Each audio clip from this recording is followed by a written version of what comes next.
के बोलिए भारत माता की, भारत माता की जय श्री राम, जय श्री राम। भारतीय जनता पार्टी गठबंधन के प्रत्याशी छोटे भाई पूर्व विधायक श्री दीपक पटेल जी के समर्थन में नहीं बल्कि मैं स्वयं प्रत्याशी के रूप में आप सबका आशीर्वाद मांगने के लिए आया।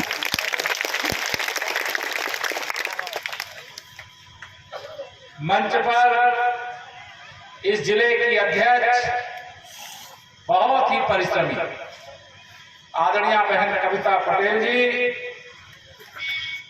और संगठन के मर्मज्ञ प्रदेश भारतीय जनता पार्टी के उपाध्यक्ष जो शुरू से ही पार्टी के काम को यहां पर मजबूती से बूथ स्तर तक खड़ा करने में लगे हैं, हमारे मित्र त्र्यंबक त्रिपाठी जी,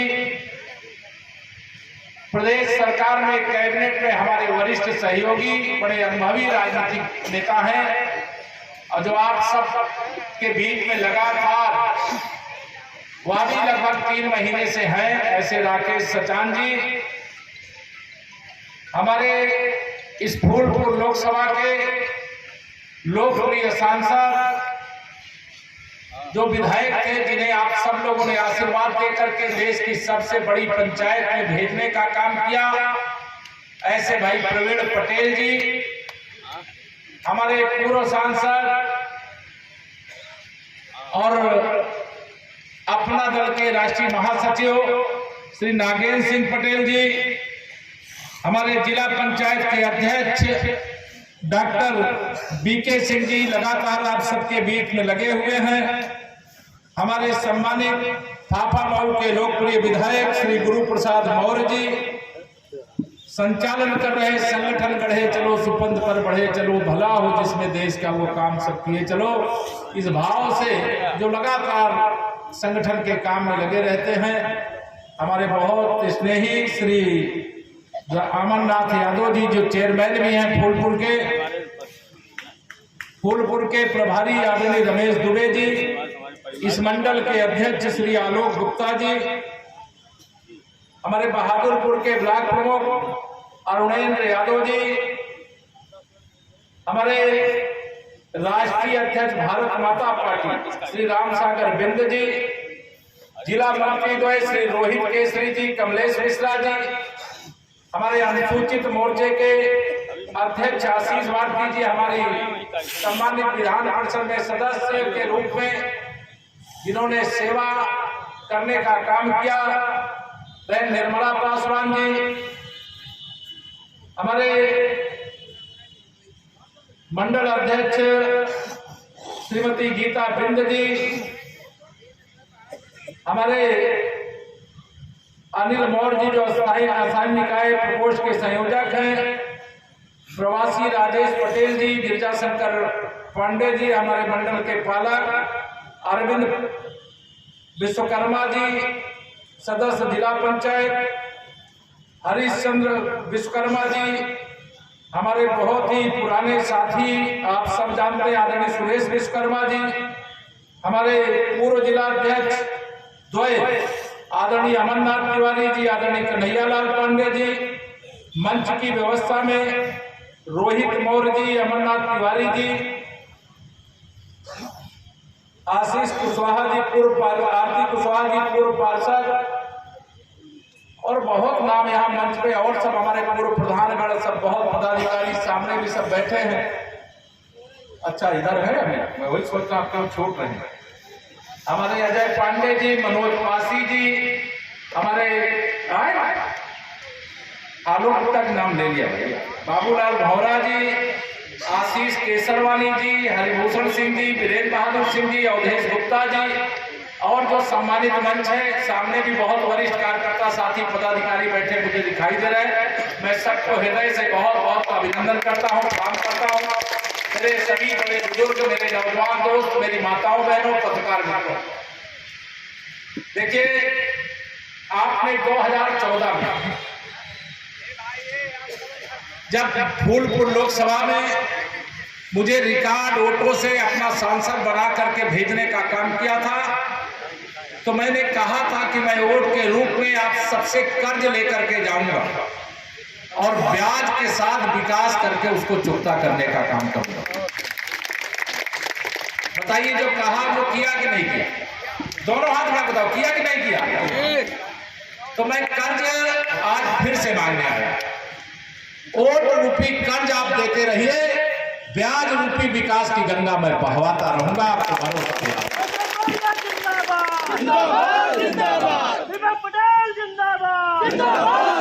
अभी तो जितना विकास आप देख रहे हैं ये झांकी है, पूरी पिक्चर बाकी। 2024 के इस विधानसभा के उपचुनाव में आप सबके बीच में आकर के ये मैं विनती करने आया हूं। मैंने पहले ही कहा कि प्रत्याशी केवल दीपक पटेल जी को मत समझ लेना, केशव प्रसाद मौर्य को भी अपना प्रत्याशी समझ करके पूरी ताकत लगा देना। समाजवादी पार्टी की साइकिल पंचर हो चुकी है, ये उन्हें भी आभास है। बताओ आभास है कि नहीं है? दोनों हाथ में बताओ, आभास है कि नहीं है? उनको भी आभास। आप बताओ, अगर फूलपुर के लोगों को कोई समस्या होगी तो वो सैफई वाले मदद करने आएंगे, केशव प्रसाद सबसे पहले आएगा। या मंच में बैठे हुए हमारे सभी नेतागण सबसे पहले आएगा। आपको तो अधिकार है, आप यहां पर भी बुला करके अपनी हर बात कह सकते हो, हर समस्या का समाधान करवा सकते हो। और आपके मन में आया कि चलो लखनऊ भी घूमाए, वहां तो चाहेंगे करवा लोगे, वहां भी आ सकते हो, आपका स्वागत है। क्योंकि मैं तो कार्यकर्ता हूं, आप सब जानते हो। मैं अपने को मुख्यमंत्री बाद में मानता हूं, कार्यकर्ता पहले मानता हूं। इसलिए हर कार्यकर्ता अपना सर्वश्रेष्ठ, हर समर्थक से अपना सर्वश्रेष्ठ प्रदर्शन इस उपचुनाव में करना है। उपचुनाव में आप कई बार मैं देखता हूं कि थोड़ा उत्साह कम दिखाते हैं। थोड़ा भी उत्साह कम दिखाया तो ये जो विरोधी हैं उनको लगेगा कि हाँ हम बड़े वीर बाकुड़े हैं। मैं ये नहीं चाहता, मैं जानता हूं कि आप सबके आशीर्वाद से दीपक पटेल जी 23 तारीख को वोटों की गिनती के बाद कमल का फूल खिला करके उत्तर प्रदेश की विधानसभा में पहुंचेंगे, लेकिन 23 तारीख को। लेकिन मैं ये चाहता हूं कि जो 2014 में आप मुझे लोकसभा में भेजने का रिकॉर्ड बनाए थे, 53,000 से अधिक वोटों से जिताया था, वह रिकॉर्ड 2024 के विधानसभा उपचुनाव में तोड़ दीजिए। तोड़ोगे? बताओ तोड़ोगे? दोनों हाथ उठा मुझे बताओ, सब लोग तोड़ोगे? अब मैं समाजवादी पार्टी की बात करूंगा, जिसका प्रत्याशी यहां पर पहले भी यहां से विधायक रहे थे। लेकिन समाजवादी पार्टी की सरकार का कार्यक्रम याद करिए। सपा की सरकार के समय कोई सुबह घर से निकल करके जाएगा, शाम को वापस आएगा कि नहीं आएगा, कोई गारंटी रहती थी क्या? अब मैं दावे से कहता हूं ठोकरी की सभा में खड़े होकर के कि रात के 12 बजे आप जाइए और दूसरे दिन रात के 12 बजे छाती चौड़ी करके अपने घर वापस आइए। ये सुरक्षा की गारंटी भारतीय जनता पार्टी, सुशासन की गारंटी भारतीय जनता पार्टी, विकास की गारंटी भारतीय जनता पार्टी, हर समस्या के समाधान की guarantee Bharatiya Janata party. Samajwadi party का कोई भविष्य नहीं है, उनका सूर्य अस्त की ओर है। लंबे चौड़े दावे करना, दुष्प्रचार करके कहीं मैं समझता हूं कि कुछ वोट ज्यादा ले लिए, कुछ लोकसभा में सीट ज्यादा ले लिए, लेकिन उनको याद रहना चाहिए जब श्री अखिलेश यादव जी उत्तर प्रदेश के मुख्यमंत्री रहते हुए 2014 का लोकसभा चुनाव इसी फूलपुर की धरती से लड़ा था, तो यहाँ के लोगों ने समाजवादी पार्टी की सरकार के रहते हुए उनको उनके गुंडों से डरे बगैर 53,000 से यहां से जिताया था फूलपुर विधानसभा से, और 3 लाख से अधिक वोटों से मुझे फूलपुर लोकसभा से आपने अपना आशीर्वाद भेजने का काम किया था। क्या उनके गुंडों से डरे थे क्या? 2017 के विधानसभा चुनाव में हमारी 40 सीटें थी विधानसभा, लेकिन जब विधानसभा का चुनाव हुआ, आप सबने फूलपुर विधानसभा से हमारे प्रवीण पटेल जी सही, बगल में हमारी फाफा मऊ विधानसभा से विक्रमाजीत मौर्य जी सही, चुनाव से हमारे सहयोगी अपना दल के प्रत्याशी सही, उत्तर प्रदेश में 325 विधायक जिता करके भाजपा गठबंधन के हमारी सरकार बनाने का काम किया। हमने लोगों के जीवन में खुशहाली लाने के लिए अपने प्रधानमंत्री माननीय श्री नरेंद्र मोदी जी के बताए मंत्र सबका साथ सबका विकास, सबका साथ गरीब का विकास, सबका साथ किसान का विकास, सबका साथ महिलाओं का सशक्तिकरण, सबका साथ नौजवानों का उज्जवल भविष्य, इस संकल्प के साथ उत्तर प्रदेश में योगी आदित्यनाथ जी के नेतृत्व में हमारी सरकार लगातार लगभग 8 साल से आपकी सेवा कर रही है। और आप जानते हैं इस बात को, भारतीय जनता पार्टी जहां एक बार सरकार में आती है वहां बार बार सरकार में आती है। क्यों आती है? क्योंकि हम जनहित में काम करते हैं, गरीब हित में काम करते हैं, गुंडों के हित में काम नहीं करते। हमारी सरकार जब से देश में बनी है, प्रदेश में बनी है, पूरी दुनिया में भारत का डंका बज रहा है, उत्तर प्रदेश का डंका पूरे देश में बज रहा है। ये आप सबके आशीर्वाद का प्रताप है। अभी दीपक जी कह रहे थे, प्रवीण पटेल जी कह रहे थे कि केशव जी ने यहां विकास कराया ना, ये विकास का श्रेय तो आपको जाता है। अगर आपने कमल के फूल को नहीं खिलाया होता तो मैं फूलपुर लोकसभा को कमल के फूल की तरह न खिला पाता। आपको श्रेय जाता है, आपने आशीर्वाद दिया, लेकिन अभी बहुत कुछ करना बाकी है। और आप भरोसा रखना, विश्वास रखना, हम लोगों की कथनी और करनी में अंतर नहीं है। हमारी प्राथमिकता सबसे गरीब व्यक्ति होता है। सपा बसपा की सरकार के समय आपको याद होगा, कांग्रेस की सरकार के समय कौन गरीब है कौन अमीर है इसकी सूची बनाई गई थी। उसके आधार पर गरीब कल्याण की योजनाएं शुरू की गई। लेकिन जो सूची गरीबों के नाम की उस समय बनाई गई थी, जो गरीब था उसे अमीर दिखाया गया और जो अमीर था उसे गरीब दिखाया गया। बहुत सारे गरीबों को गरीब कल्याण की योजनाओं का लाभ नहीं मिल पाया। वो मिलना चाहिए कि नहीं मिलना चाहिए? मिलना चाहिए। माननीय नरेंद्र मोदी जी के नेतृत्व में तीसरी बार भारतीय जनता पार्टी की देश में सरकार बनी और यह सूची माननीय प्रधानमंत्री जी के पास वो गरीब माँ बाप के बेटे हैं, चाय बेचने वाले के बेटे हैं, वो गरीबों का दर्द जानते हैं। उन्होंने जब जांच करवा करके ये पता किया, अभी मेरे 3 करोड़ गरीब ऐसे देश में हैं जिनको आवास की जरूरत थी, लेकिन आवास देने वाली सूची में कांग्रेसियों ने, सपाइयों ने, बसपाइयों ने उनका नाम ही नहीं रखा था। तीसरी बार प्रधानमंत्री बनने के बाद उन्होंने पहले फाइल जो साइन किया है वो फाइल 3 करोड़ प्रधानमंत्री आवास बनाने की फाइल पर अपना पहला हस्ताक्षर तीसरी बार प्रधानमंत्री बनने के बाद किया।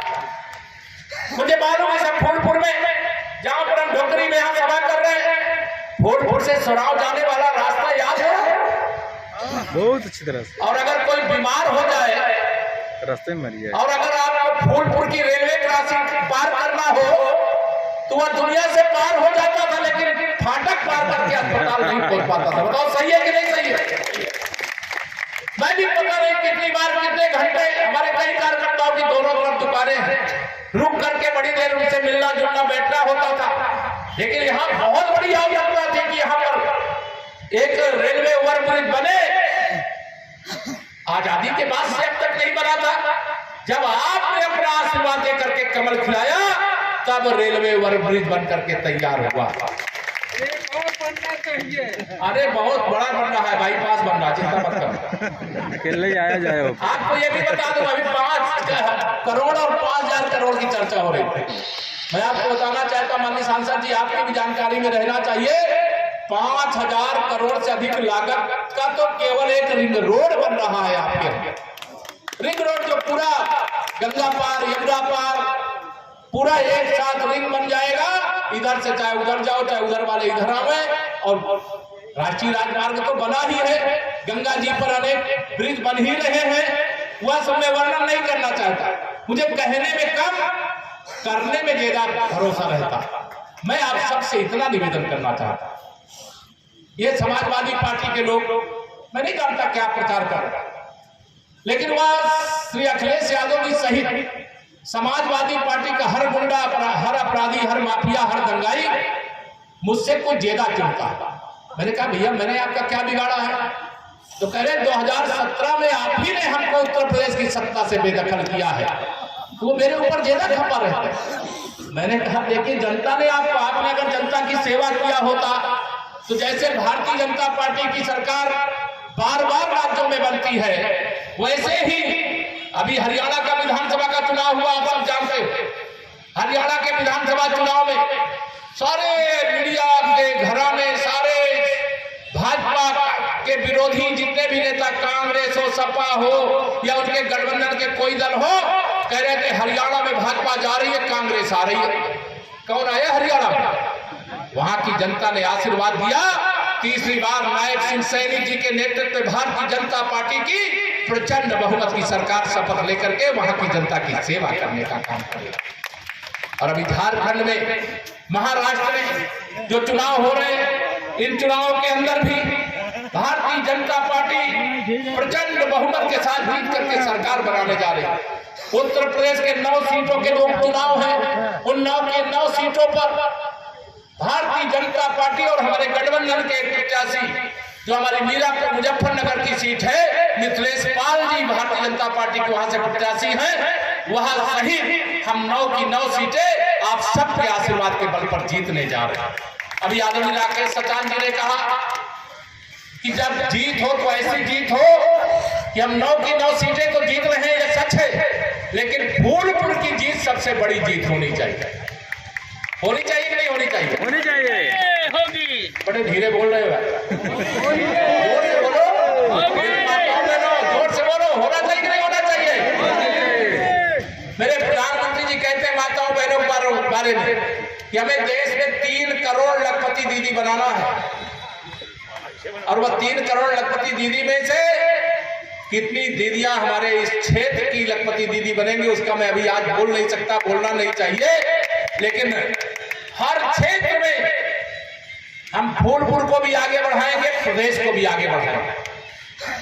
हम फूलपुर का नाम भी प्रदेश में नहीं, देश के लेवल पर पहुंचाएंगे। प्रयागराज के कुंभ की चर्चा भी अभी हुई है। 5000 करोड़ से ज्यादा ये जो फूलपुर, जो प्रयागराज का कुंभ है, उसमें से 75% हिस्सा ऐसा है जो फूलपुर लोकसभा में होता है। मतलब वह पूरा का पूरा, चाहे शहर उत्तरी हो, चाहे आपका फूलपुर विधानसभा हो, कुछ फाफामऊ विधानसभा का इलाका भी आ जाता है, सब मिला करके यह जो 5000 करोड़ का 6-6 साल में एक पैकेज आता है यहाँ पे, वो भारतीय जनता पार्टी की सरकार है, इसलिए ये पैकेज आता है। अन्यथा कुंभ में जब समाजवादी पार्टी की सरकार थी 2013 में, आपको याद है कि नहीं याद है, उस समय के नगर विकास मंत्री मोहम्मद आजम खान खर्राटे मार रहे थे और मेरे कुंभ का स्नान करने के लिए आए तीर्थयात्री मौत के मुंह में जा रहे थे। उसके अपराधी है वो लोग, उसको याद रखिए। हम लोगों ने 2019 का अर्ध कुंभ कराया है, 24 करोड़ लोग आए, लेकिन किसी को खरोच आई क्या? उनकी सरकार के समय गंगा जी का जल में कितना प्रदूषण रहता था वो आपसे छिपा नहीं है, लेकिन भारतीय जनता पार्टी की सरकार के समय जब कुंभ होता है तो अविरल गंगा, निर्मल गंगा, वहां चाहे आचमन करिए, चाहे स्नान करिए, यह सुअवसर आपको प्राप्त होता है। तो यह मैं एक वर्णन कर रहा हूं। आज इस प्रयागराज से देश के अनेक राज्यों की राजधानी में जाने वाले जहाज उपलब्ध हैं। आप में से कई लोग जाते होंगे, कई लोग हैं, मुझे उसका विवरण नहीं है, लेकिन बहुत लोग जाते हैं। और आने वाले समय में जब रिंग रोड आपका बन जाएगा ना, तो फूलपुर से अपने गाड़ी में बैठेंगे और 30 मिनट के अंदर बमरौली एयरपोर्ट पर आप नजर आएंगे। यह भारतीय जनता पार्टी की सरकार की आप सबके आशीर्वाद से उपलब्धि है, कमल का फूल खिलाने के कारण उपलब्धि है। हम गरीबों के लिए, किसानों के लिए, नौजवानों के लिए, महिलाओं के लिए बिना भेदभाव के काम करते हैं। हमारे प्रधानमंत्री जी, हमारे मुख्यमंत्री जी लगातार यही कहते हैं हम बिना भेदभाव की सेवा करेंगे। आज मैं यहाँ पर यह भी दोहराना चाहूंगा, अभी प्रयागराज के अंदर हमारे प्रतियोगी छात्र थे, वह नॉर्मलाइजेशन के विषय को लेकर के 2 दिन में परीक्षा कराए जाने के विषय को लेकर के आंदोलनरत थे। जैसे मुझे मालूम हुआ, मैंने मुख्यमंत्री जी से बात की और मैंने कहा मैं प्रतियोगी छात्रों के साथ हूं, और जो परीक्षा 2 दिन में है वो 1 दिन में 1 शिफ्ट में चाहते थे, वह कराने का फैसला उत्तर प्रदेश की सरकार ने ले लिया है। यहाँ पर यह बताते हुए मैं श्री अखिलेश यादव जी को याद दिलाना चाहता हूँ, जब वह मुख्यमंत्री थे, मैं सिराजू का विधायक था, प्रतियोगी छात्रों पर बर्बर लाठीचार्ज करवाया था। मेरे खिलाफ सहित सैकड़ों प्रतियोगी छात्रों पर मुकदमा लिख करके जेल भेजने का अपराध किया था। अब जब वो प्रतियोगी छात्रों के बारे में बोले, मैंने कहा श्री अखिलेश जी, सूप बोले तो बोले, चलनी ना बोले। आपको अपना कार्यकाल याद रखना चाहिए, अपना कारनामा याद रखना चाहिए।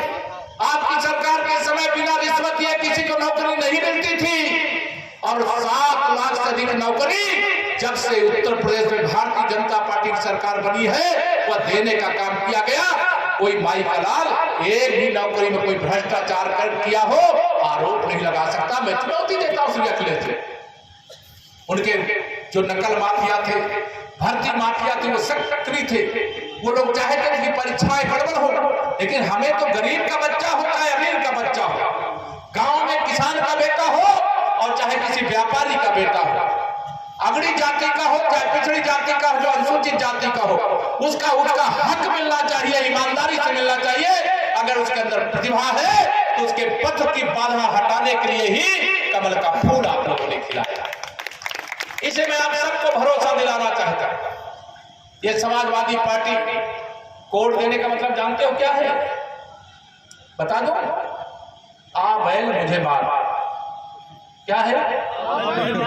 अपने हाथ से कुल्हाड़ी लेकर के अपना ही पैर काटना है। समाजवादी पार्टी को वोट देने का मतलब एक शरीफ आदमी को गुंडा बनने का अवसर दे देना, और भारतीय जनता पार्टी को कि कमल को वोट देने का मतलब है एक गरीब जो बिना घर के रह रहा है उसे प्रधानमंत्री और मुख्यमंत्री आवास की सुविधा दे देना।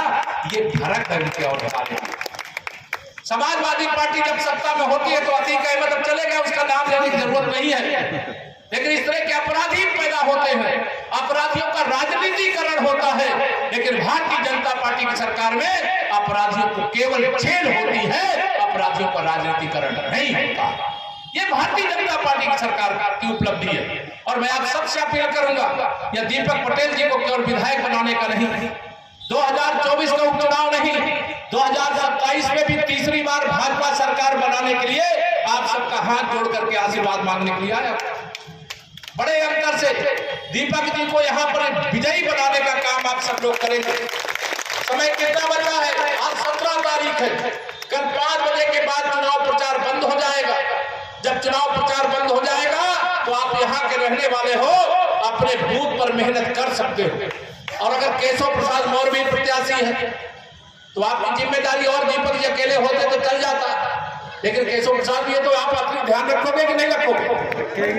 तो ज्यादा मेहनत करना है आप सबको अपने बूथ पर। या लक्ष्य ध्यान रखना, 2014 का आंकड़ा मैं दे सकता हूँ, लेकिन आप पता करो कि 2014 में आपके बूथ में कितना मतदान हुआ था, कितना भाजपा के कमल को वोट मिला था। जितना 2014 में मिला था 2024 में 10 साल हो गए, उससे कम 10 वोट ज्यादा मिलना चाहिए। 100 दिलाओ कोई मना ही नहीं, लेकिन कम से कम 10 वोट ज्यादा मिलना चाहिए। तो ये 53,000 का आंकड़ा 400 बूथों में जाकर के वो लगभग 60,000 के अंतर से हमारे दीपक पटेल जी विधानसभा में निर्वाचित होकर के पहुंचेंगे। मैं फिर याद दिला रहा हूं, मैं वोट के रूप में कर्ज मांगने आया हूं और विकास की हर जरूरत को पूरा करके ब्याज के साथ चुकता करने का विश्वास दिलाने आया हूं, वादा करने आया। और समाजवादी पार्टी को अगर वोट दिए तो कहां जाएगा? कुएं में डाल देंगे। कोई वो कर सकते हैं क्या? जहां सपा के विधायक के पूरे उत्तर प्रदेश के अंदर राकेश सचान जी भी बैठे मंत्री के नाते। राकेश जी आपको भी याद होगा, मैं तो डिप्टी सीएम के नाते बैठा 17 से लेकर के अब तक। ये सपा वाले एक एप्लीकेशन भी लेके नहीं आते कि मेरे विधानसभा क्षेत्र में सड़क बना दो। हमें अपनी तरफ से बनवाना पड़ता है कि नहीं, अब विधानसभा भले वहां विधायक सपा का हो गया होगा, लेकिन वहां भविष्य में कमल खिलाना है। इसलिए ये नहीं मांग रहा है तो भी हम सड़क भी बनवाएंगे, बिजली भी बनवाएंगे, पानी भी पहुंचाएंगे। बताइए भेदभाव हम करते हैं क्या? नहीं। अगर गरीबों को आज आयुष्मान भारत का इलाज मिल रहा है तो क्या ये देखते हैं क्या कि इसने सपा को दिया कि भाजपा को दिया? हम सबका साथ सबका विकास माननीय प्रधानमंत्री जी के इस मंत्र के साथ काम करते हैं। लेकिन समाजवादी पार्टी को वोट देकर के अपना वोट बर्बाद मत करना। समाजवादी पार्टी के मुखिया श्री अखिलेश यादव जी को मालूम है परिवारवाद की राजनीति का युग अब खत्म हो गया है। मतलब मैं तो कहना नहीं चाहिए लेकिन कह रहा हूं, मतलब उनके परिवार से समय 5 सांसद हैं और 6वां उनके परिवार का सदस्य करहल विधानसभा मैनपुरी से विधायक का प्रत्याशी है। बाकी उत्तर प्रदेश में पूरे लोकसभा चुनाव में उनको दूसरा कोई यादव नहीं मिला। भारतीय जनता पार्टी को मिले हैं डॉक्टर मोहन सिंह यादव, जो इस समय मध्य प्रदेश के मुख्यमंत्री के रूप में वहां की जनता की सेवा कर रहे हैं और लोकसभा के चुनाव में सभी 29 सीटें जो वहां हैं जिता करके माननीय नरेंद्र मोदी जी को देश का प्रधानमंत्री बनवाने का काम किया। मैं आप सबको हम भेद नहीं करते, हमें चाहे रामवंशी हो, चाहे कृष्णवंशी हो, चाहे बुद्ध के भगवान के वंशज हो, चाहे बाबा भीमराव अम्बेडकर के वंशज हो, चाहे सरदार पटेल के वंशज हो, चाहे सम्राट अशोक और चंद्रगुप्त मौर्य के वंशज हो, यानी सबके जो भी हम एक नाम लेकर के क्षमा करेंगे तमाम, क्योंकि सारा समाज है, सारा परिवार है। हम सब उन महापुरुषों के प्रति आदर का भाव रखते हुए हम जातिवाद नहीं करते, हम राष्ट्रवाद करते हैं, विकासवाद करते हैं, हम गरीबवाद करते हैं, हम सशक्तिकरण का काम करते हैं। देश के अंदर भी विदेश के अंदर भी आज भारत की पहचान बढ़ी। आप बताओ मोदी जी के हाथ मजबूत करोगे? दोनों हाथ लगाकर करोगे? तो आज से लेकर के आज 17 तारीख है, 18 और 19 2 दिन जम करके मेहनत करोगे। 20 तारीख को अपने अपने ईवीएम मशीन को कमल के फूल से लबालब कर दोगे माता बहनों? 20 तारीख को कमल के फूल से अपनी ईवीएम मशीन को लबालब करिए। जब मैं आपको कह करके जा रहा हूं, सभी बूथ के कार्यकर्ताओं को मैसेज है मेरा यहाँ से कि आप अपने अपने बूथ पे कमल खिलाने का काम करिए। आप अपने बूथ पर भारी अंतर से कमल खिलाइए। समाजवादी पार्टी के प्रत्याशी की जमानत कराओगे? जब्त कराइए। और मैं आपको विश्वास दिला रहा हूं, आप कमल खिलाइए, हम कमल की तरह खिलाएंगे, कमल की तरह खिलाएंगे। इसलिए बहुत सारी बातें आज मैं न करके, क्योंकि यह तो मेरा परिवार है, मेरा क्षेत्र रहा है, यहाँ के लोगों के साथ मैंने काम किया है, इसलिए मैं इतना ही कहूंगा कि बाकी सब कुछ जाइएगा भूल। कोई किसी से भूल चूक कहीं कोई बात सुनी अनसुनी कोई हो गई होगी, बाकी सब कुछ जाइएगा भूल। याद रखिएगा नरेंद्र मोदी और कमल का और उसमें मैंने तो यद्यपि ये जब सामान्य चुनाव होते हैं उसमें कहता हूं कि घर घर में खुशहाली पहुंचे, बस इतना फर्ज निभा देना। बाकी सब मोदी जी, योगी जी, मैं भी उसका हिस्सा हूं और यह मंच भी उसका हिस्सा है। बाकी सब हम जुड़ करके कर देंगे। तुम कमल का बटन, साइकिल का बटन दबाना मतलब जानते हो। बहुत यहाँ मुझे कहना नहीं चाहिए, अभी मीडिया वाले खबर बना देंगे। तमाम लुंगी छाप गुंडे चौराहों पे लेकर के राइफल बंदूकें बैठे रहते थे कि नहीं बैठे रहते? आपको ही दिखाई देता है। अब सब उनकी बंदूकें राइफलें अंदर कहाँ रखे हुए कोई पता भी नहीं चलता है। लेकिन अगर ये समाजवादी पार्टी वालों को मैं इतना ही कहता हूँ, इनको ऑक्सीजन देने की जरूरत नहीं है, आईसीयू में है, इनको आईसीयू में रहने दीजिएगा, आईसीयू में रहने दीजिएगा। ये आईसीयू से बाहर निकलेंगे तो उपद्रव करेंगे, इनको उपद्रव करने की ताकत नहीं देना है। हम कमल का बटन दबाएंगे तो गरीब के जीवन में खुशहाली लाएंगे, साइकिल का बटन दबाएंगे तो अपनी गर्दन स्वयं दबाने का इंतजार कर लेंगे। ये ध्यान रखना, इस बात को ध्यान में रख करके कमल खिलाइए। इतना ही निवेदन करके, बहुत और बातें ना करके, मैं 23 तारीख के बाद ढोकरी फिर आना चाहता हूँ। बुलाओगे? लाएंगे। देखो बड़े सब लोग नहीं कर रहे, ढोकरी में या कहीं और दूसरे गाँव में नहीं जानता, ढोकरी नहीं आना क्या? आना है, आप देख लेना। मैं चाहता हूँ कि 23 तारीख के बाद, क्या कहूँगा 30 तारीख के बाद ऐतिहासिक जीत। मैं इतना ही निवेदन कर रहा हूं, याद रखना 2014 से बड़ी विजय 2024 में दिलाना है। और आपके साथ आकर के आज आचार संहिता है, बहुत सारी बातें बोल नहीं सकता, लेकिन 23 तारीख के बाद आचार संहिता खत्म हो जाएगी।